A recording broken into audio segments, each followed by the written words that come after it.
ঘনিয়ে আসছে ঈদ, শুরু হয়েছে ঈদ কেনাকাটা। সকাল থেকে রাত অবধি এখানে কেনাকাটা চলে।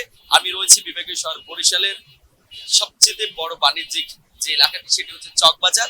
এই চকবাজারে ঘিরেই কিন্তু ঈদের কেনাকাটা সাধারণত বেশি হয় এবং এখানে সকল শ্রেণী পেশার মানুষগুলোই কিন্তু কেনাকাটা করতে আসে। আমি একটু দেখাতে চাচ্ছি যে এখানে যে প্রতিটি দোকান এই ঈদকে কেন্দ্র করে হরদম বেচা কেনা হয় এবং এখানে সকল শ্রেণী পেশার মানুষই আসে। তবে এবারে কিন্তু আমরা দেখছি যে যেহেতু এখন পর্যন্ত মাসের যে বেতন, সেই বেতন পরিপূর্ণ না হওয়ার কারণেই কিন্তু অনেকেই এখন পর্যন্ত সেভাবে কেনাকাটা হচ্ছে না, এমনটি বলছেন দোকানিরা। তবে সাধারণ মানুষ কিন্তু বলছেন যে বিগত সময়ের চেয়ে এবছর স্বাচ্ছন্দ্যে তারা কেনাকাটা করছেন এবং এই যে চক বাজার, এটি কিন্তু এখন পর্যন্ত নিরাপত্তা বেষ্টিতের মধ্যেই রয়েছে, কোনো ধরনের অপ্রীতি ঘটনা নেই। তবে যদি পোশাক বাজারের কথা একটু বলি, বিগত সময়ের চেয়ে এবছর কিন্তু অনেকে বলছেন যে মিশ্র প্রতিক্রিয়া আমরা পেয়েছি। কেউ বলছে পোশাক বাজারে দাম বেশি, কেউ বলছে দামটা স্বাভাবিক রয়েছে, আবার দোকানিরা বলছেন যে দাম পূর্বের মতোই রয়েছে। তবে কি বলছেন দোকানিরা সেটি শুনবো, আর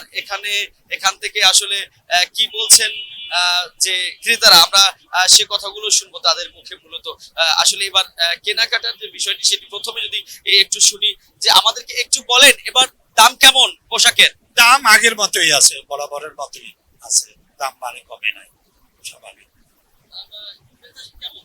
ক্রেতা আছে, ক্রেতা আছে, বড় বড় দোকানে প্রচুর ক্রেতা আছে। মোটামুটি কেনার প্রায় ক্ষমতার মধ্যে দ্রব্য আর কেনাকাটায় কাস্টমারও আছে, সব শ্রেণীর কাস্টমারই আছে চকবাজার। আচ্ছা, আসলে শুনলেন একজন বিক্রেতা কিন্তু বললেন যে সকল শ্রেণী পেশার মানুষই তাদের কাছে আসছে এবং কেনাকাটা করছে, কোনো ধরনের কোনো ইয়া নাই। আমরা একটু কথা বলবো। ভাই, কেনাকাটা করেছেন কিনা? হ্যাঁ, কেনাকাটা করেছি তো ভাইয়া। প্রাইস ভালো, কিন্তু আগের তুলনায় একটু তো বেশি হতেই পারে। আর হয়, এটা প্রতি বছর হয়ে থাকে। হ্যাঁ, এবারও একটু বেশি আসছে।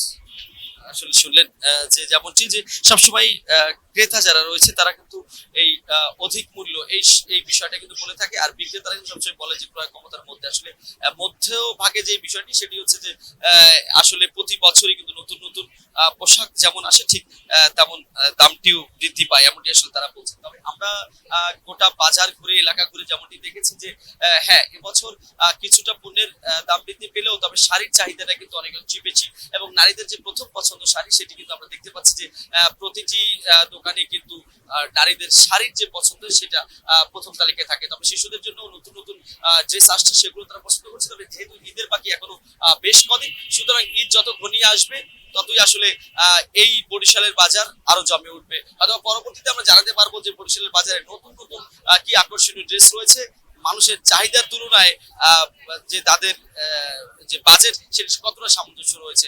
এতটুকু ছিল বরিশাল থেকে এখন পর্যন্ত আমার কাছে ঈদ কেনাকাটার সংবাদ।